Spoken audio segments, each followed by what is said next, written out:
Hello everybody. I was going to have a beer with you, but I just have to finish up fixing a printer here first. As an IT guy, it's always printers to fix. So I'm just going to show you a special way to fix up an old inkjet printer. And let me get my printer fixing tools out here.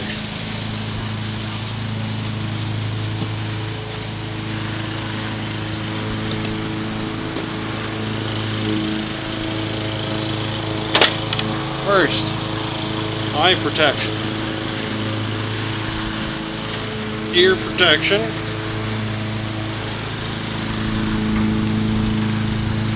and hand protection.